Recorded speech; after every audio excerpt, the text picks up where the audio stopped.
It's that time. It's that time. We are here. We're live from the loft. Can you tell? Look who's next to me. We're not going to say her name unless you just look down and see her name right there. Yeah. I put a new frame up. Thank you, Canva. All right, Victoria, are you ready to start with your awesome quote? Oh, I am ready to start with my awesome quote. Let's just start and jump right in because we got a lot to talk about. We do. Okay. The quote is, "And the day came when the risk to remain tight in a bud was more painful than the risk it took to blossom." I love that. And on that note, welcome to this episode of Live Beyond Default Livestream. It's your weekly dose of personal growth. My name is Dave. Victoria. And this is episode number 85. It's hard to believe. We're almost at 100. We might hit it here in 2025. I haven't actually counted yet, but stay tuned. So, yes, we are live from the loft in downtown Arlington Heights. This is going to be an awesome one. Take out your notes. We've got a lot of golden nuggets that are going to be dropped coming up. Do you like gold or platinum better? Oh, I like gold. She likes gold. A lot of golden nuggets. And of course, we're all growth-minded. We're all self-reflective. We're not non-judgmental here. And we want to challenge ourselves to be better, which is what living beyond default is all about. All right, we got a lot of people hopping on here. Good morning, everybody. Good morning. Good morning. Love it. And yeah, let's begin here with a little bit of gratitude. I know that Victoria is all about gratitude. So share with the audience 2 or 3 things that you're grateful for this week. Ooh, this week. So this week is, what is today? Thursday. Yeah. I am grateful for water.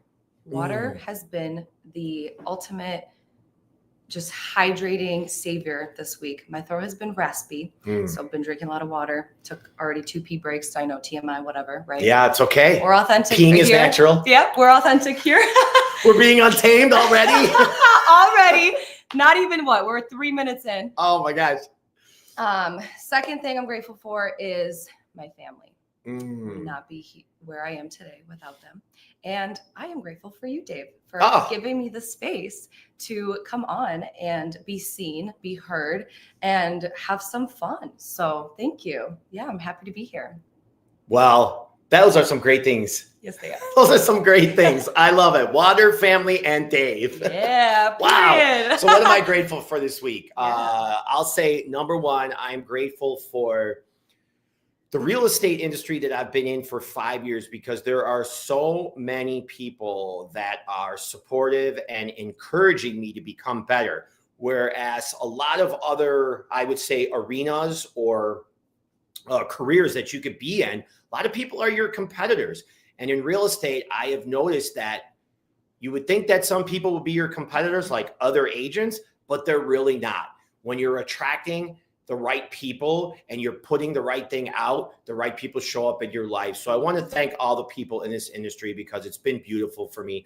Number 2, I'm going to get down to the basics about the sun. Before Victoria came here, I was outside my place in downtown Arlington Heights, and I was facing the sun. Why do you do that? Because when the sun hits your eyes and there's nothing over it, it hits your naked eye, you're actually resetting your circadian rhythm for your whole body and all your cells. And it just keeps those dopamine levels steady throughout the day. And number 3, I'm going to say what you said too, is water. I'm going to say water. I thought you were going to say me. I know you were. I could tell that. I was like, oh. I'm going to say water because, I've peed a couple times too, just like you.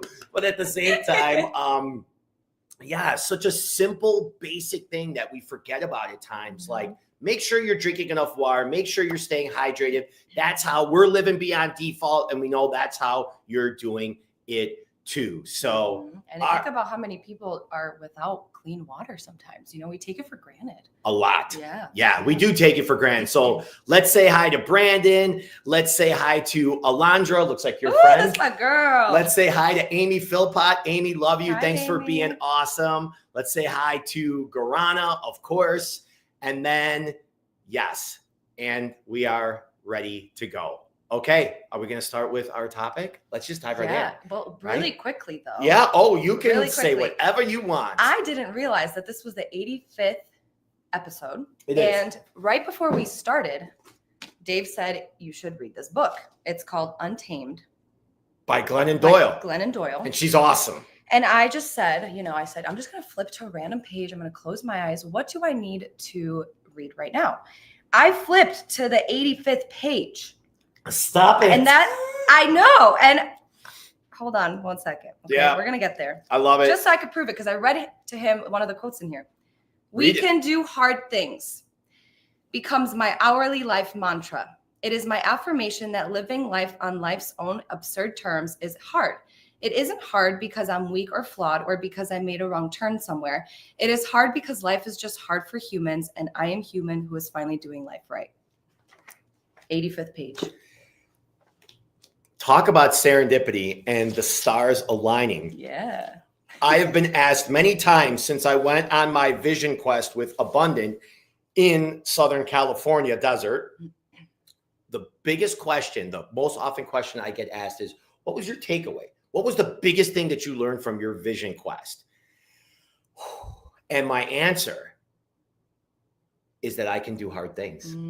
Yeah. So it's funny you brought that up. Yeah. 85th page, hard things. I'm talking about hard things.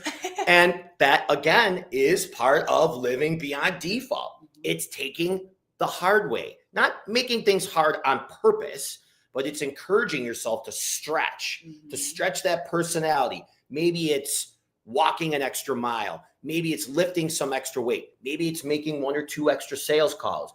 Maybe it's having a conversation with a loved one that's going to be hard and it's going to be uncomfortable, but you need to talk to them about it. Yes. And that's all part of it. So we're dropping Doug's. Take some notes. I'm super excited. And Jeff Nyman says, lucky number 85. Yeah, it sure is lucky. Okay, well, our topic for today is Untamed and Unlearned. And maybe that should just be flipped around. Like we unlearn first and then we become untamed. Yeah.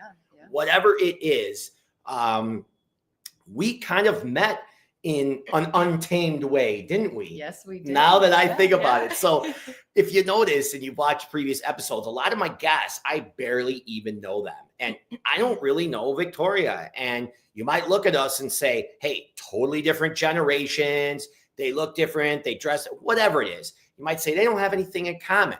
Well, why don't you tell the story? Yeah. We were at a marketing event through the Schaumburg Business Association.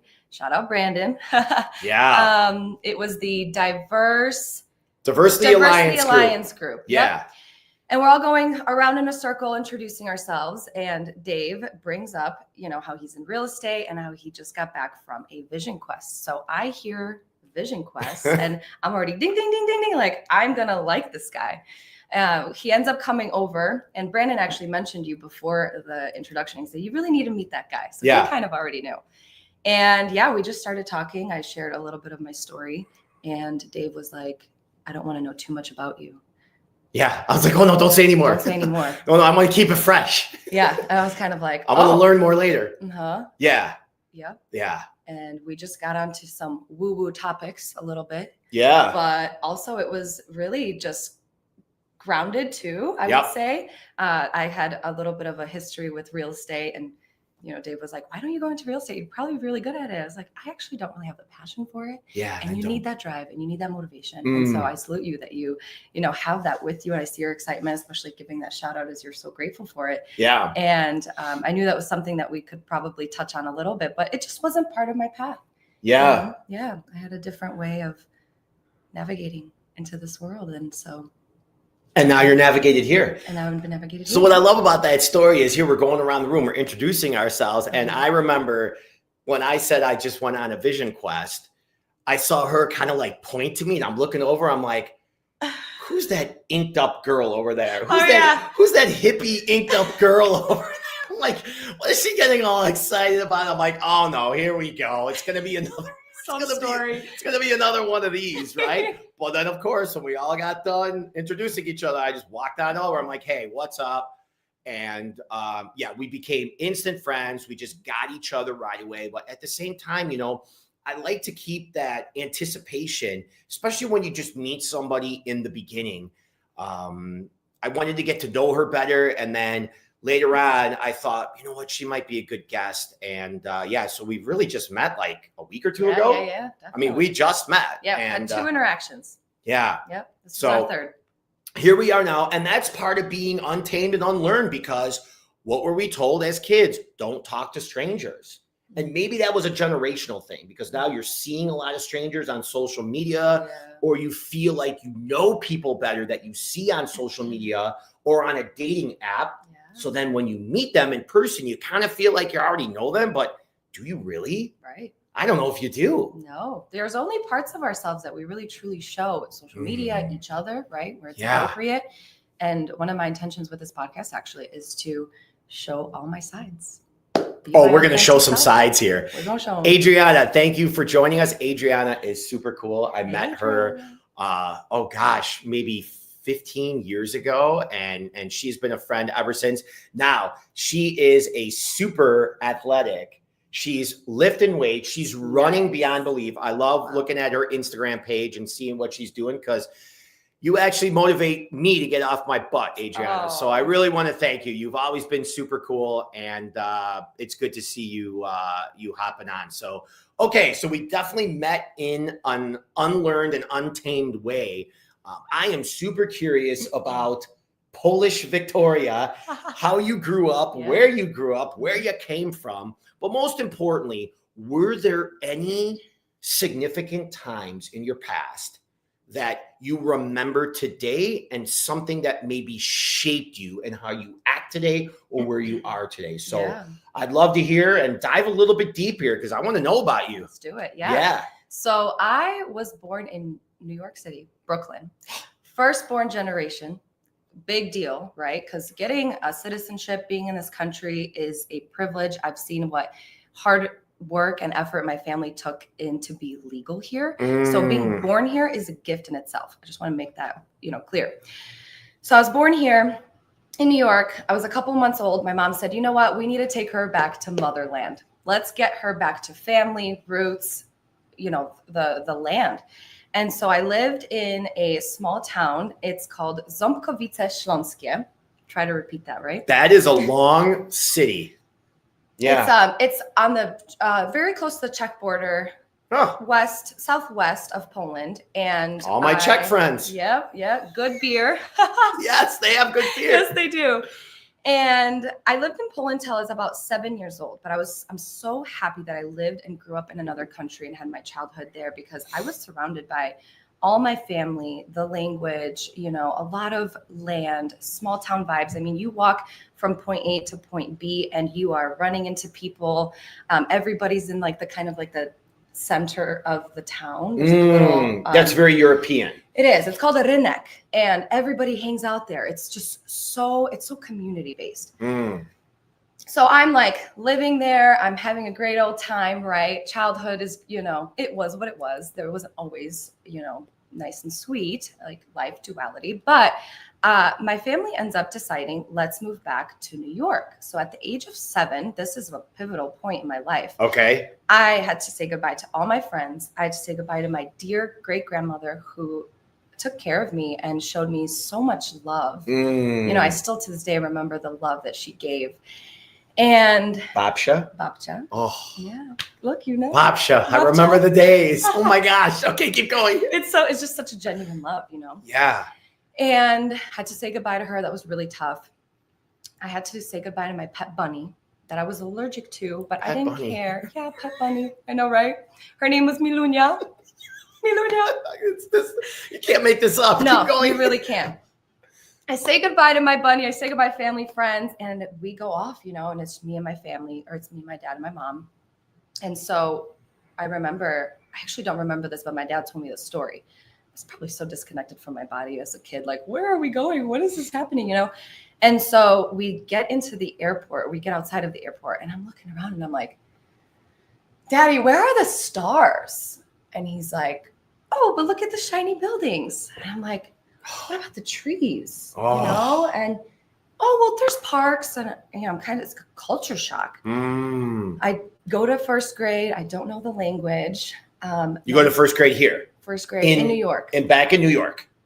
Yeah. And I didn't know how to say that I needed to use the bathroom. So we talked about pee this morning, right? But like, I didn't know how to say, right? A few times. I didn't know how to say like, I need to go pee. I need to use the bathroom. So I held my pee in all day long. No one came to check on me, give me like a pee break. And so I remember sitting, waiting for my mom to pick me up like this, and I see my mom and I start bawling. And I'm like, Mom, I have to use the bathroom. And my mom was livid. She's like, why didn't anybody come? Why didn't anybody check on you? So that was my first experience of school. I didn't have any friends. I didn't know the language. I was surrounded by, such a diversity of people, or kids, I guess I should say. And it was really tough. And then, we lived in a small apartment. And was this back in Brooklyn? Mm-hmm. Okay. Yep. My grandma was there. So that's my dad's mom. That's why we were there in the first place. Got it.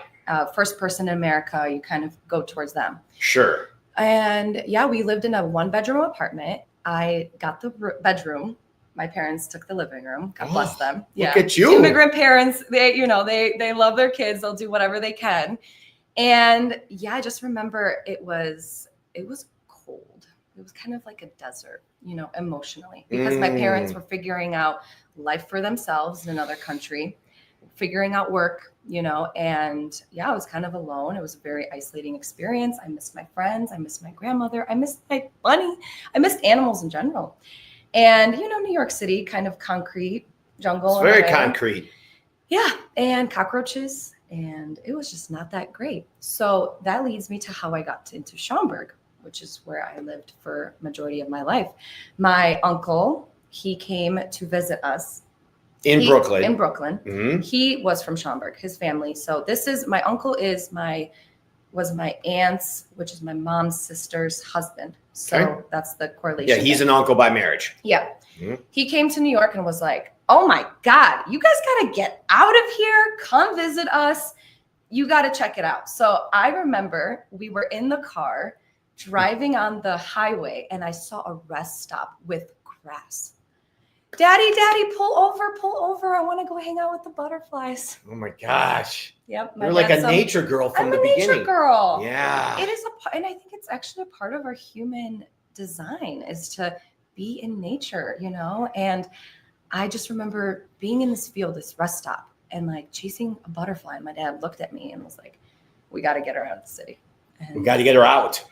Get her out. Yeah. So we visit. And long story short, my aunt and my uncle invited us to live with them while we get our feet on the ground in Schaumburg. So we had a 3-bedroom ranch in Schaumburg. Mm-hmm. 1 bedroom was accompanied by my aunt, my uncle, my 2 cousins. The other bedroom was me, my mom, my dad. And then the 3rd bedroom was my grandma and her daughter. My grandma had a baby. I know, weird. So I have an aunt that's younger than me. That's also my grandma. Screwed some things up. Look at that. Look at that. Interesting, huh? Yes. She screwed some things up. She screwed some things up. So I had a little aunt that was 2-3 years younger than me. And she would always say, I would try to reprimand her. I was always the oldest. And she would say, well, I'm actually your aunt. And I was like, I will kick your, I'm older than you. Oh, bro. no, you're not going there.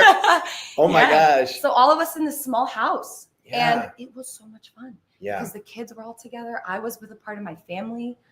It was healing. It was so healing for me. They had a dog, so I got to connect with. Oh, they had a dog too. So I am super curious now. Yeah. You're born here. Mm-hmm. You're pulled out of New York. Mm-hmm. You go back to the motherland. Yeah. Now you're connected with nature. You're frolicking, dancing and prancing through the flowers and through the grasslands. You get all these friends. Yeah. And now you're pulled out of there. You come back to New York, and then you come to Schaumburg. So is it different meeting people now because of that?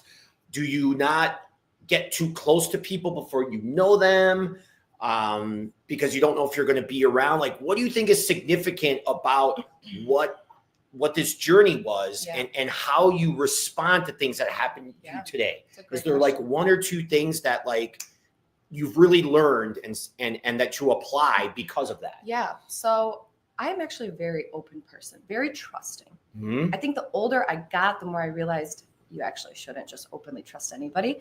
But as a kid, as a teenager, even in my early 20s, I was always very trusting and open. And I think that's just a reflection of my own nature. I'm a trustworthy person. So I always viewed other people as that. Sure. Come to learn, not everybody's that way, right? But that comes with experience and wisdom.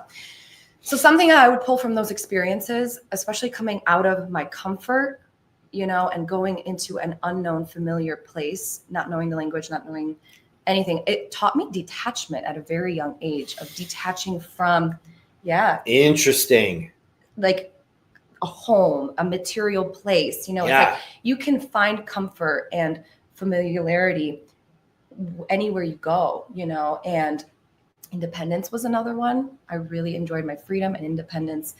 I never got too attached and clingy to groups or people, but I also always loved actually meeting new people, learning about their cultures, their background. So there's a part of it that, because I have that background of Poland and that culture, and realizing how different it is being, in a country, it's a melting pot, having that background, but also being in a stable environment now, and finding home here, you kind of got uprooted. It was hard though. There's moments where it wasn't always easy, but I really longed for friendships. I longed for having a good time. I always wanted to have fun. I always wanted to be in nature, and so I think that's just a natural part of all of it. But I would definitely say detachment and independence are like the two key notes there.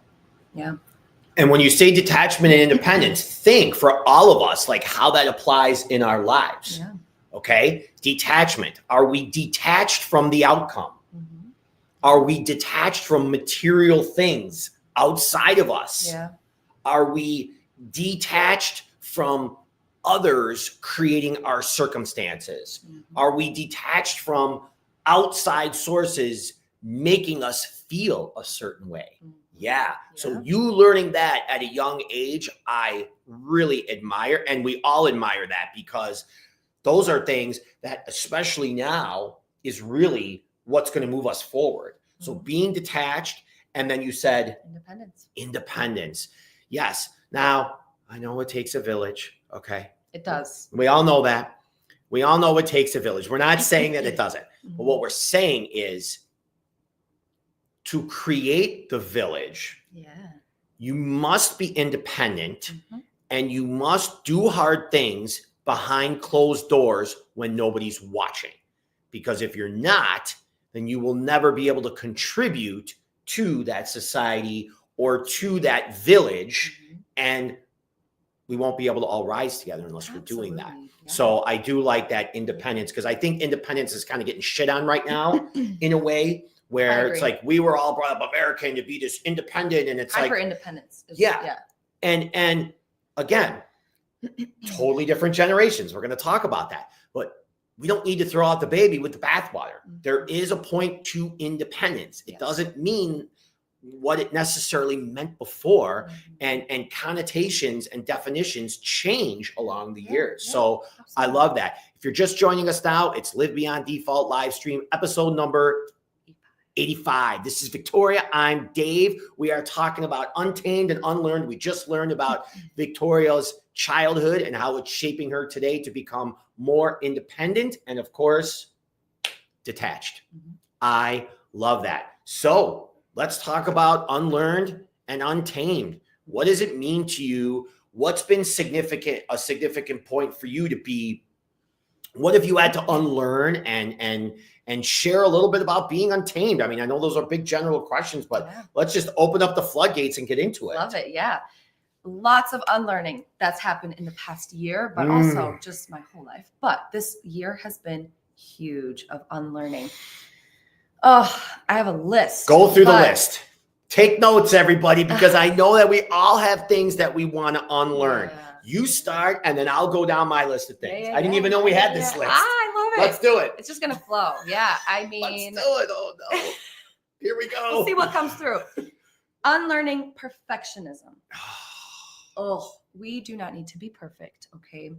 And holding yourself up to this crazy standard. I mean, it just causes so much anxiety and fear. And, we're just actually talking about how the lighting doesn't need to be perfect. And I had a bump in my hair and I was like, we don't need to be perfect. We don't need to wrinkle or de-wrinkle our clothes. Kind of like those bumps in your hair. We like the bumps, right? Nature's not perfect. I mean, actually, this is also like, it is perfect. Everything is perfect the way it is. We don't have to. I love that. Yeah. Yes. Yep. It's perfect to be imperfect. Mm-hmm. Yep.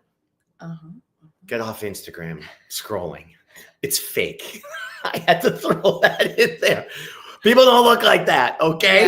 Yeah. People don't look like that. Yeah. It's okay. Mm-hmm. It's okay. Yeah. Okay, so keep going with your list. Yep. So unlearning perfectionism, unlearning. Leslie says, go Victoria. Hey, Leslie. What's up? That's my girl. I like Leslie too. You be my girl too, okay? Yeah. Okay. Unlearning the hustle culture. Hustle. Action. I feel like we need to learn to be, you know? Yeah. And there's a time for action. There's a time for going out there, getting things done, being in that masculine forward energy. But then there also needs to be balance of rest. And I've noticed this a lot recently with my generation, at least. The women in my generation is like, I've had a couple friends. Oh, hey, I'm sick. And okay, well, rest, right? Yeah. And then they feel bad for resting. And I'm like, why do we feel bad for resting? You're not lazy. Yeah. It's like, it's a devotion and a self-care practice for you to honor your rest, honor your sleep. You don't have to be in the gym 7 days a week. You don't have to be doing something every single day. And like, I love that. Rest is a practice. You're allowing yourself to just be. Yes. I'm going to jump in on that one and we're going to popcorn back and forth because I will say for high achievers, like all of us are, that when we're going too much, the universe, God, whomever, she, he, I don't care what it is that created us. What I care about is if you're connected to your higher source, they are telling you to slow down. And the reason why they're telling you to slow down is because you're going too much. What are they doing? They're lowering your resistance and they're making you sick. And that's how injuries happen, right? Yes. They're telling you to stay home. And do us all a favor, Mr. and Mrs. Achievers. When you're sick, stay home. I don't want you around me, okay? You're not cool and you're not proving anything. You're proving that something's going on up here. Stay home for a day or two, because I'll tell you, not only, and staying home doesn't mean being on your laptop and working in bed. That's not what staying home means. Staying home means staying at home. Go outside if you want to do something. That sun, that water, that hydration, that nutrition. Lay on the couch, whatever actually might look like to you, right? We all have different ways of feeling, like getting rest, right? Recharging. Chill out, be at home, listen to some calm music. Don't listen to anything that's going to fire you up. Exactly. Go get something, go get some fresh air, take a walk, get that sun. That's really the way to rest. And when you think about it, when you rest properly, when you're sick, what does it take? 2 days? Maybe 3? It's like 2 or 3 days. You need it. We need it as a society. Give yourself permission. And part of that, you're right, is your generation. Like, you've got to always go. You always have to be in the masculine. And what is that whole deal now? What is that whole deal where it's like, well, we want to empower. I don't know who wants to empower anybody, but it's like for women to be empowered, it's almost like I see you're grabbing onto more masculine and doing, where I look at it and I'm like, wait a minute, that's just girls being guys. Like, being empowered is embracing your feminine. And unfortunately, a lot of times in the corporate situation, that's frowned upon. It's changing though. It is. And we are here to change that. We are here to disrupt that process, no matter what industry it's in. And I'm telling you, it's not just younger generations that are thinking this, okay? I'm Gen X, and I told my parents, you should have waited to have sex 10 years later, because I am more of an older millennial in my mindset. You probably see that too. I'm more of an older millennial in my mindset. So the point is, like, be feminine, be masculine, guys. It's okay. Yeah. And embrace that, because that's what's really going to bring us forward. So it's, and we know things were set up a certain way, and we could go down rabbit holes at anything. And so let's recognize, yes, things, we want to change things. At the same time, we don't have to blame. No. We're not pointing fingers. No. We're not playing victim here. That's not living beyond default. We're just recognizing that some things need to be changed. Absolutely. And I've seen this in my own life, in my career recently, in my friendships, is when I need to honor my masculine and when it's appropriate to be in my feminine. And it's a constant practice. I actually like to work with the moon phases. I learned this. This is the best. This is awesome. So I learned this from my girl, Ashley. She was doing this moon school. And at first I was like, what is moon school? Moon school. Learning about the phases of the moon. What, whatever. But I was intrigued. I wanted to learn more. And we would all get on Zoom, and she taught us about how different phases of the moon have a different, obviously energy, different themes, and then we can be in yin energy, which is feminine energy of receiving and resting. And then we can be in yang energy. And that is that masculine go out there, that action, that forwardness. And so working with the moon phases and being in yin for 3 days, it allowed me, mentally, before I start work, I'm like, I'm going to be in my magnetic receiving rest phase. I'm going to be taking my energy inward and pulling things in and attracting them and trusting that things are just going to come to me. And then 3 days later, I'm going to be in my yang energy, which is the masculine energy of going out there, putting myself out there. And that helped me create a balance. 3 days, 3 days, 3 days, 3 days, looking at the moon cycles, working with the energies. And I saw so much success. I wasn't burnt out.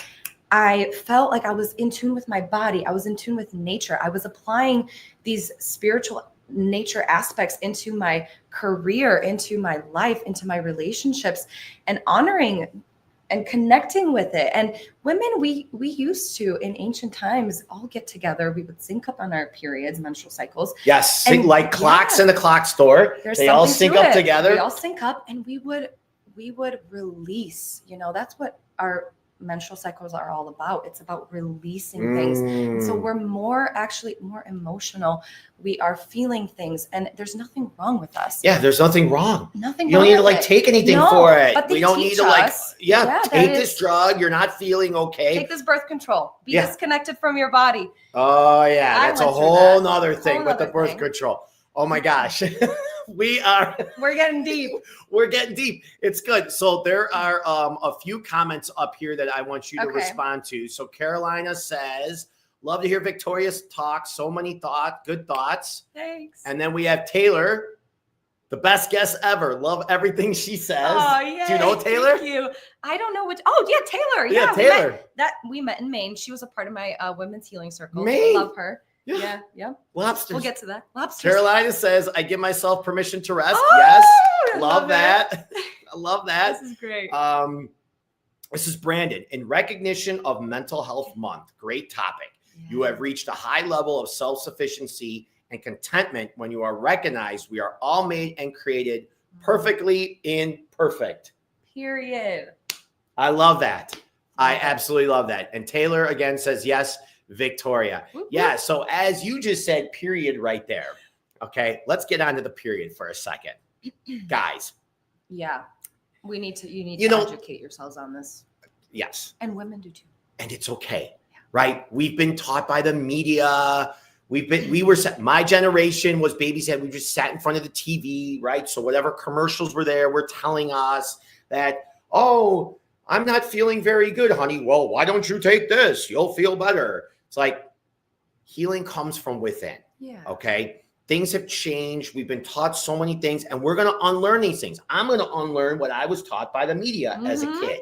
I'm going to unlearn that I always have to be doing. Yeah. I'm going to unlearn that I'm going to unlearn that I have to be quiet. Ooh. Because when I was a kid, I was sent to the principal's office a lot because I would give an outburst. You know what they used to say on my report card? You still have report cards now, right? I haven't been What to school what the in grades 10 years, are. but yeah. I had them. I don't know about. Just asking, right? So you know what they used to put on my report card? They used to put down, Dave lacks self-control. Yeah, I know, right?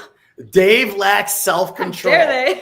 And it's like, I thank goodness my parents never put me on any like medication for my mind to, you know, even me out so I could become more of a battery in the matrix like we're not already.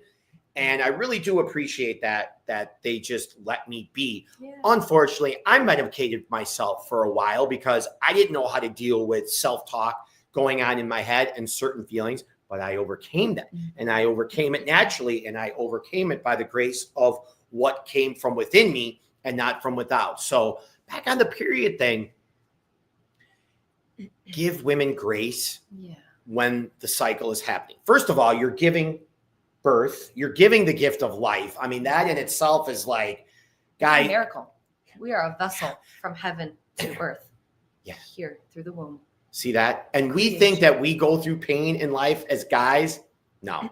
Try delivering a bowling ball, okay, through between your legs, okay? It's like a watermelon coming out of your nostril. Imagine that, okay? I can't imagine it, but it's a beautiful thing. It is. It's a beautiful thing. And recognize that there is this natural cycle. Stop with the birth control. Like these pills and that. You want a birth control, use a condom. Figure it out, your guys. Cycle. You can even, women, track your cycle. There's apps. You know what? Stop using the phone for silly shit and use a cycle app. Yeah. Yes, it works. You can do it naturally. Like there's ways to do it. But I'm saying this for the guys, right? Like step up to the plate and honor what's going on here and honor, like, you know what? She just don't feel like talking to you right now. She doesn't feel like hopping in bed with you right now. But most importantly, just recognize if you had blood blasting out of your whatever, okay, as a guy, that it comes with sometimes you wouldn't even go to work. You'd be calling in sick to work. I mean, really think about that. You'd be calling sick into work. And so let's just honor it. And at the same time, that doesn't mean that I'm not going to give women shit, okay? And I'm not going to give them a hard time, and I'm not going to play and banter with them because that's part of me being a guy, right? But at the same time, I'm going to honor and I'm going to respect where they're coming from and what they're doing. And that's another thing that I'm unlearning because now it's like everything is so toxic with what guys say.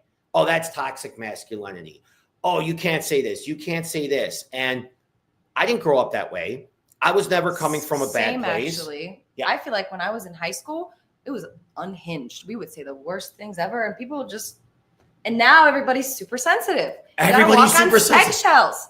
Everybody gets offended with things, and it's but that's your own responsibility too, guys. If you get offended about something, if you have your own triggers, it is your responsibility because I could say something right now.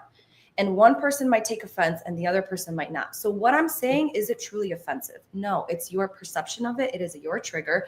It is your responsibility. And we have to take responsibility for all of it. Our health, our emotions, our triggers.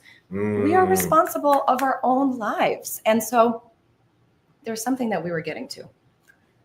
Living beyond default is taking self-responsibility and recognizing that what's outside, what happens out there doesn't make you feel something in here. You feel something in here because of you. We choose. And it doesn't mean that it's easy. It's hard, but we could do hard things, as Victoria said. And let's get back to this like masculine, feminine polarity and recognize that like a more masculine guy is probably going to attract a more feminine woman. Yes. And a masculine woman will attract a feminine guy. It is the polarity. And it's great. That's what we want because that's what's going to bring, like you said, the yin and the yang. That's what's going to bring the positive and the negative. Like when you're plugging something into an outlet, there's a positive and a negative. That's how it all flows. And just recognize that you never know what somebody dealt with or where they came from. So of course we want to be respectful when we're saying things. And at the same time, if I'm coming up and saying hi to you, it doesn't necessarily mean I want to get in your pants. Okay. For real. I'm coming up and saying hi. Yeah, yeah. Stop with the, it's one thing or another. Yeah. And I get it. Because you can tell by the vibe of somebody if they really want something or not. Yeah. And at the same time, too, think about it like from a sales position. Like, there's nothing wrong with asking for the order. Nope. Whatever sales job that you're in, like if you're not asking for the order for the business, you're not going to get it, right? Yeah. It's the same thing with, if you want something in life or you're dating, like there's nothing wrong with rolling up to a woman and acting like a man and being that guy, like, you know what? I'm showing that I like you beyond being a friend. There's nothing wrong with that. Like, but being upfront about things is what's really the best thing. Because when you're hiding things and you're trying to control the outcome, that's when it's like weird. And people talk about creepy. And it's like, it's creepy when you're not being honest. Because now you're being deceitful. Right? Yeah. Be your authentic self. Be in your truth. And the right people will follow that. Some people might not be like, they might not like you. But you know what? As long as you're true to yourself and you're honoring that, the right people will always follow and appear in your life. Yes. Like Dave, for me. They will. And I totally appreciate that. Yeah. So we're unlearning some things. We have two very different generations sitting here. And again, we're not going to agree upon everything. But the nice thing is we can still be friends, even though if we're not agreeing upon things. And I don't know where that ever came up either now, where there's so much disconnect. There's so much tribalism. There's so much he said, she said, they said, they not like us, they not like us. Even like Kendrick Lamar, like think about that song and how popular it was. He sings that on the Super Bowl in front of 90 million people. It's like, what does that really mean? Yeah. They not like us. I mean, just think about that. Even that is like separating people. Yeah. So speaking of coming together and separating people, I like to ask people this question because we're 5 years after Rona dropped. And Rona. You know why I call it that? Because I don't give it any energy.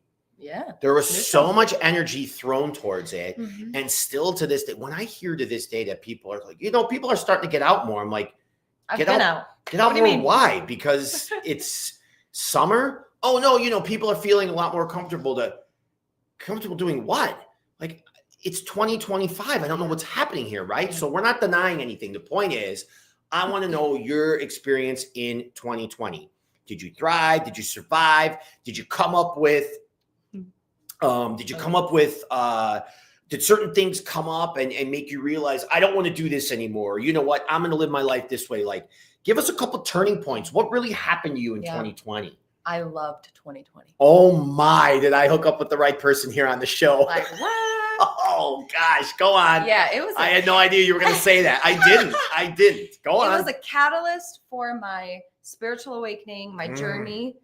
So, first of all, I was in Mexico when COVID was like declared a thing. So you're talking February, March, around that. March, like 13, 14, like right when. You were in Mexico. I was in Mexico sipping on a Corona. What is ironic, right? Hilarious. And, I was hearing back from home, like stores are closing. There's no toilet paper, like just fear. Yeah. Fear. And me and my 3 friends, Jessica, Alondra, were, glasses are on. Oh, I can just imagine this scene.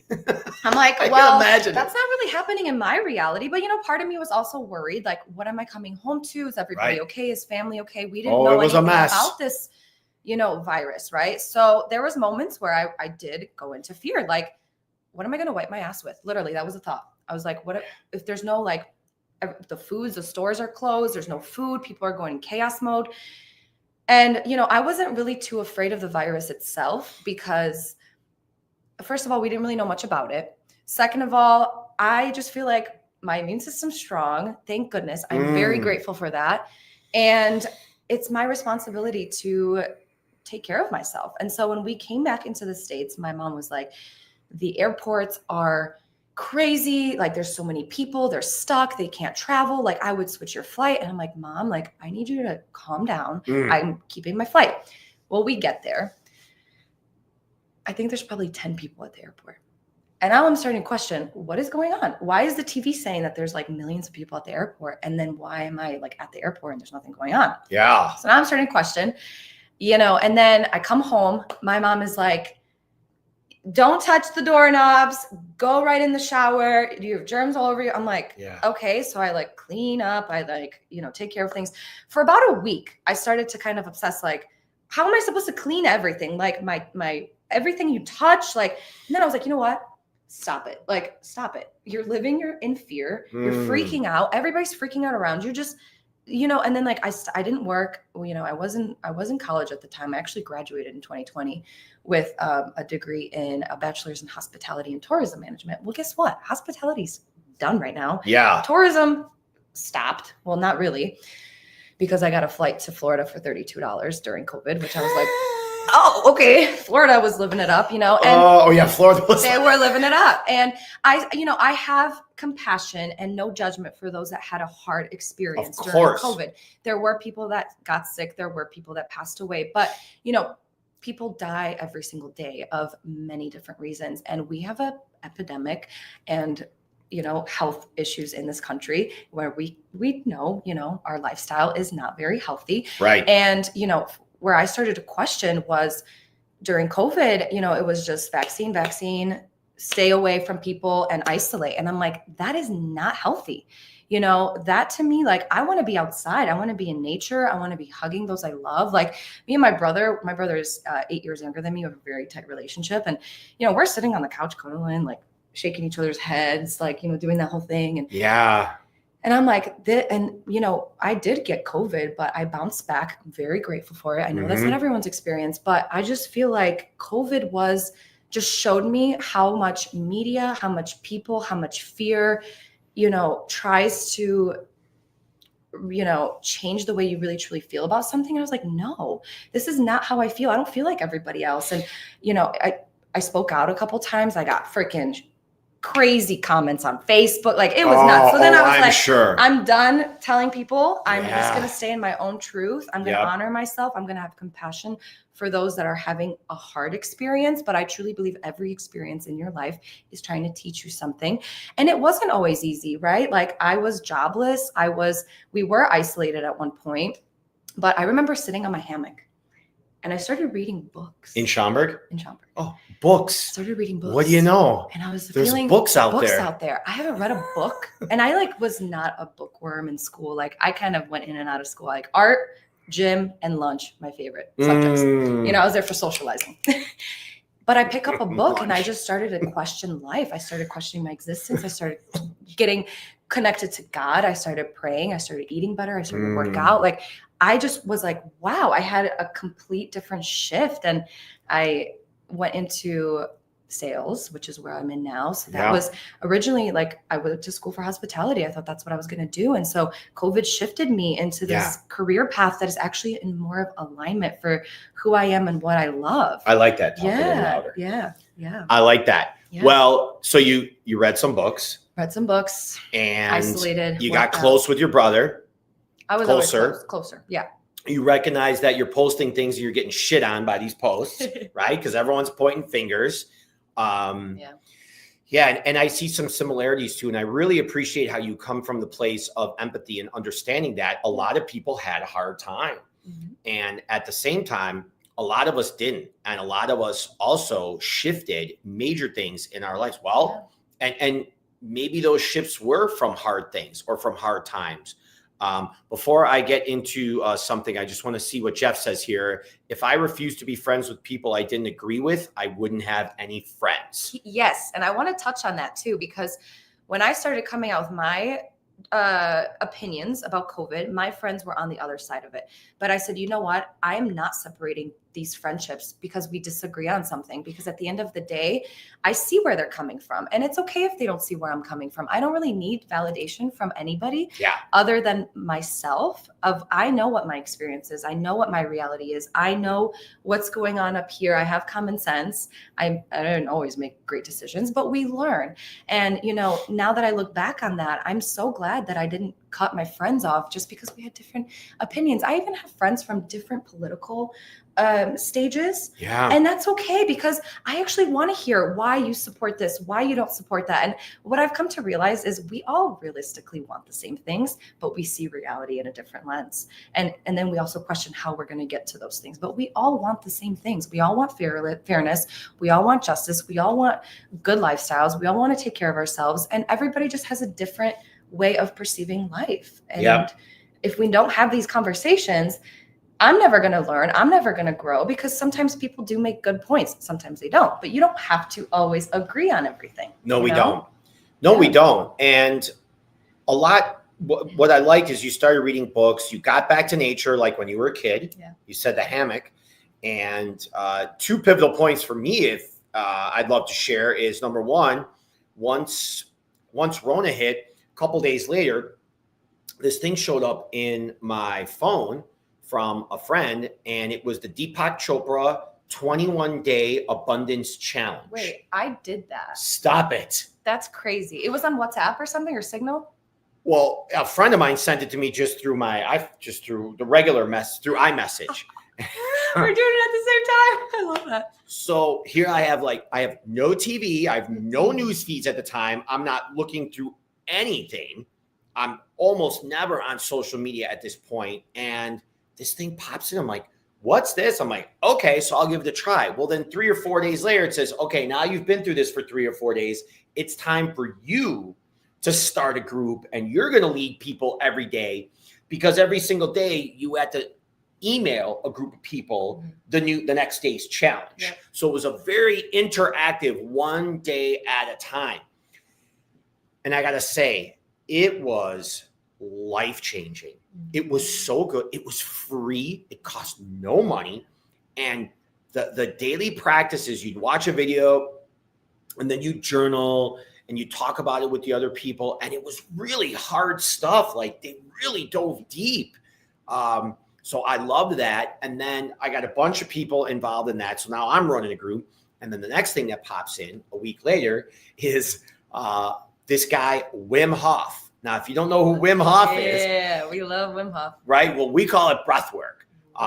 So Wim Hof shows up and there's this breath work. I'm like, what's this? So I start doing this breath work in the morning. And now my frame is doing the Deepak Chopra 21-day abundance challenge. Now I'm doing breath work on a daily basis. Next thing you know, some DJs that I really get into, because I'm big on EDM, especially house music. Me too. Right away, these DJs, they start doing these live streams. Live stream, what we're doing here, they do them off of Twitch. And they're starting to mix music on the top of their apartment building from across the country, or in their basement in New York or Seattle or Texas or wherever they live.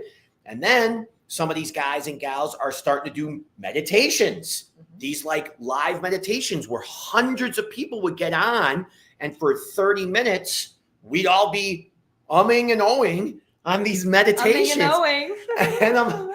and I'm going through this. I'm like, so for me, it was, first of all, it was a little bit of definitely a staycation, because I got to chill out. Number two, it was definitely a pattern break in my matrix, being plugged into as a battery in what I was doing in my previous career, which I love.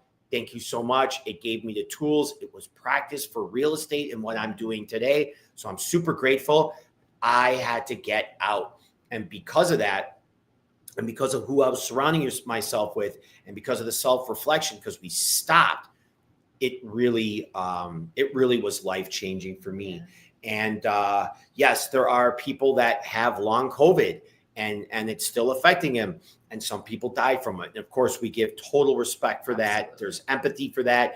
And we're not in any way pushing it under the rug. We're just sharing our experience, and we understand that everybody comes from a different place. Absolutely. So yeah, we had some similarities in 2020. So share a little bit about what lights you up. We're almost at the hour point here. I want to hear a little bit. I don't know about do what 2 hours next time. I want to hear about what lights you up. Yeah. I picture you as like singing and dancing. I know you do some work in the senior care industry. I don't know. I kind of think of you as this like earthy hippie walking around barefoot all the time with dirty feet, right? Yeah. See, I said that when she came in. I'm like, you don't have to wear socks if you want to walk barefoot. Yes, I do all the time here. I love barefoot. So just tell me a little bit about what lights you up and what gets you out of bed in the morning and what really brings you joy. What lights up your fire? What lights me up? Yes. So my work really does. And my career and my job I never wanted it to just feel like a job. I've always wanted to do something that does light me up. And what is that thing, right? And that's helping people, connecting to people and helping them in ways that they need at that time. So that looks differently every single day. But what gets me out of bed is knowing that I'm going to have interactions with people. I'm going to show up with compassion, with love, with connection, and just learn about the world. And through my career right now with senior care, is obviously senior focused, and I have learned so much about the industry. And so I work for Home Instead, and we offer caregivers in the home. And that's been a reality check in itself, is seeing how isolated some people are and how much help they really need. And I want to bridge the gap with, the younger generation and the seniors somehow, some way. I don't know how yet, but I want it to be more interactive and flowing, because we could learn so much from seniors, and seniors can learn so much from us, and they need us. We all need each other. And so aside from obviously my career and my work, I love to dance. Dancing is everything. Shocker. Everything. I was a part of, I love all music. There's not one genre I don't like. You can catch me at a Metallica metal show headbanging. You could catch me at a classical violin performance. You can catch me at a country show. You catch me at a house show. Like, I have no boundaries when it comes to music. Yeah. Anything that could just invoke good feelings and movement in my body. It gets you moving. Gets me moving. Yeah. And the past year, I've really worked with the practice of authentic expression through dance with, ecstatic dance community in Chicago. And, when you go out clubbing, you go out to certain places, you can't really express yourself in any way, because you can get judged, you get looked at, men are coming around, creeping. But in ecstatic dance, right, you can just let them yourself. Dance, okay? Yeah. Let the girls I don't dance, want you okay? breathing on me. You can tell by my body if I want you in my space. Yeah. Ask for permission before you approach someone to dance. Wow, what do you know? What do you know? Asking for permission. Something so simple. Singing, I do love to sing. Yeah. I love art, painting. Oh my gosh. I didn't know you were a painter. Yeah. Really? Yep.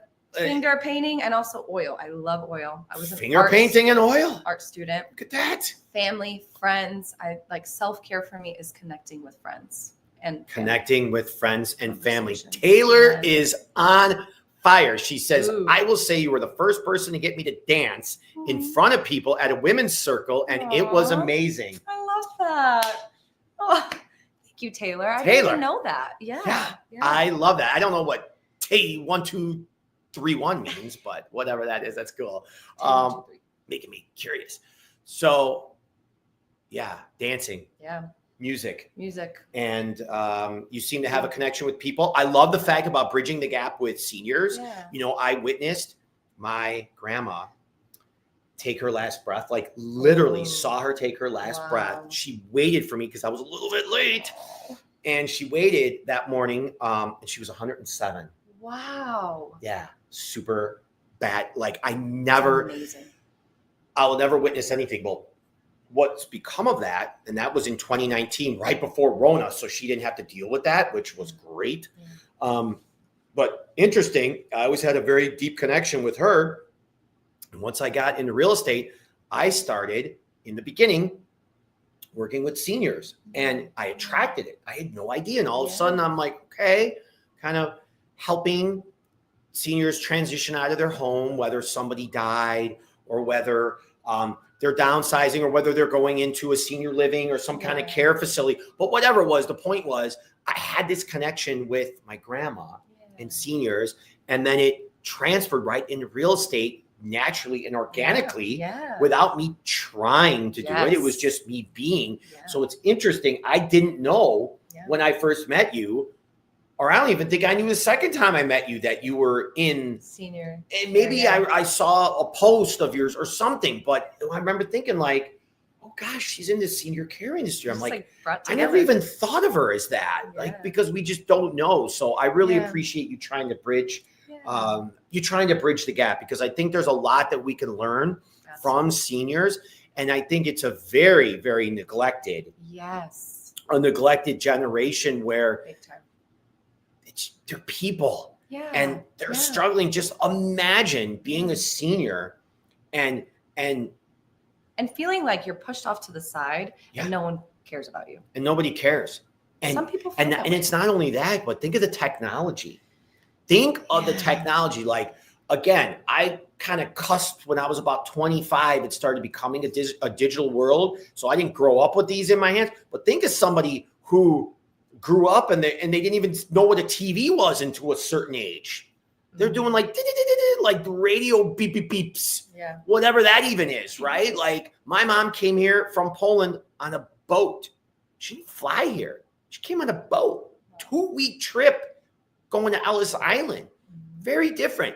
And we think, oh, that's not real. It's like, that wasn't that long ago. No. Think of a senior that knows nothing about technology. We take it all for granted. And then we're just kind of leaving them to die. Yeah. That's not what it's about. It's not. No. Yeah. So I love the fact that that you are connected with seniors. So as we roll to the end of the show, we've had so many amazing comments.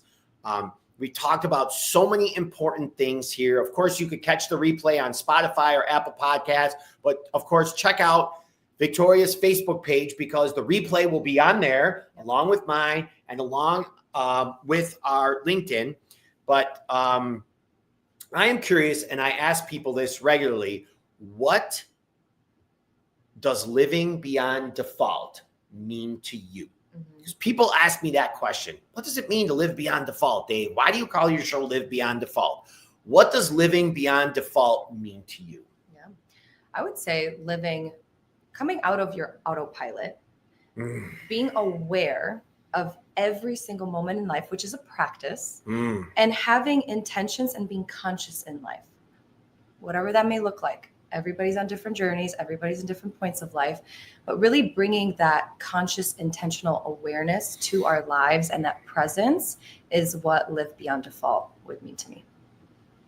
And on that note, thank you so much for watching, thank you guys. For listening in the background. Leslie says seniors and veterans deserve support too. Yes. Veterans, absolutely. Thank you. Love it. Thank you. And again, whether you agreed or disagreed with any war or what was happening politically, we would not be able to do this if it was not for our veterans and our friends that defended this country. Because goosebumps. You've been in other countries, right? It's not like this. No, I know that. Privileged. And that doesn't mean there's not things to change. Absolutely. But go live somewhere else for a little while and see what it's like. Because when you talk to people that came from other countries, even communist countries, not that long ago. Poland. My parents went through communism. Huge difference. And I really quickly just want to say that there are so many resources out there for veterans and seniors. Yeah. And they don't, especially veterans, they don't know what benefits they have out there. So anytime that you have the space or opportunity to advocate for them and offer resources, reach out to me. I'm sure Dave, you too. But there's just so many things that I've learned that I'm like, wow. And I think only 14% of veterans know that their caregiving hours can be paid for by the VA. That's huge. So, how would they know that? How would they know that? Nobody's telling them. We got to educate and we got to advocate. Yeah, educate and advocate. On that note, thank you again for watching this show. We've got Victoria here. If you couldn't tell, you've got Dave over here. We're super smiley. We're so happy you joined us.